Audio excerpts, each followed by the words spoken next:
சொல்லுவேன். என்னுடைய குறிக்கோள் அது. சுரேஷுக்கு நல்லாவே தெரியும். கிட்டத்தட்ட 20 ஆண்டு காலமா எனக்கு சுரேஷ் பயணிச்சுட்டு இருக்கிறாப்புல.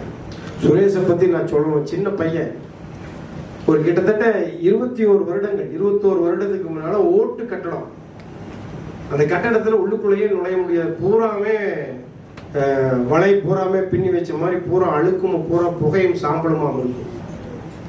இந்த பையனை கேமரா மாட்டுறதுக்கு வர சொல்லியது. அப்ப நித்யா கல்யாணம் ஆயிடுச்சு எனக்கு தெரியல. 20 வருஷத்துக்கு முன்னாடி கல்யாணம் ஆயிடுச்சு. அப்பா கல்யாணம் ஆகாதுக்கு முன்னாடி அப்படின்னா லவ் பண்ணி முடிச்சதா? தொழில லவ் பண்றது மாதிரி நித்யாவை லவ் பண்ணி முடிச்சது.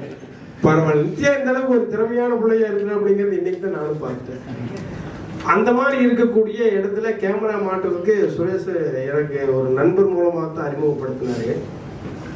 நைட்டு 11 மணிக்கு மேல கடையெல்லாம் க்ளோஸ் பண்ணதுக்கு அப்புறம் தான் கேமரா மாட்டணும்னு சொன்னேன். உள்ளேயே போக முடியாதுங்க. கிட்டத்தட்ட 1.5 அடி தான் சந்து. உள்ளுக்குள்ள போனா ஓட்டு கட்டுறதுக்குள்ள பூரா அந்த சாம்பலும் கரியும் ஆயில் பசியமா இருக்கு. ஏன்னா புரோட்டோக்கால் இந்த இடத்துல எல்லாம் ஆயில் பசியா இருக்கும். இந்த பையன் ஏறி உள்ள போய் போந்துங்க, எனக்கு இன்னும் அந்த நினைவுகள் அப்படியே இருக்கு. அவ்வளவு கடுமையா வேலை செஞ்சாப்புல. பூரா உடம்பு பூரா கறி கீழே இறங்கி வரும் பொழுது எனக்கே பெரிய மனவேதனை. ஏதாவது துணி குடி துடை சொல்லலாமா, குளிக்க சொல்லலாமா? அந்த வசதிகள் கம்மி. இப்ப வளர்ந்துட்டோம். இப்போ லாட்ஜில் ரூம்ஸ் இருக்கு. நீ எந்த ரூம் வேணாலும் சுடுதண்ணி போட்டு கொடுக்கலாம், எவ்வளவு துண்டு வேணாலும் துடைக்கலாம். அந்த அளவுக்கு வளர்ந்துட்டோம். ஆனா அந்த பையன் செஞ்ச வேலையினுடைய நினைவுகள் எனக்கு இன்னும் மனதிலேயே இருக்கு.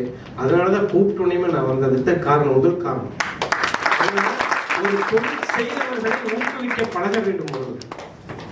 ஒரு கடினமான நேரத்துல நமக்கு தொழில் கொடுத்து அந்த தொழிலை செஞ்ச உழைப்பாளிகளா இருந்தாலும் சரி, முதலாளிகளாக தொழில் அமைப்புகளை சார்ந்தவர்களா இருந்தாலும், நமக்காக செய்த தொழில், அன்னைக்கு இருக்கக்கூடிய கஷ்டத்தில் செய்த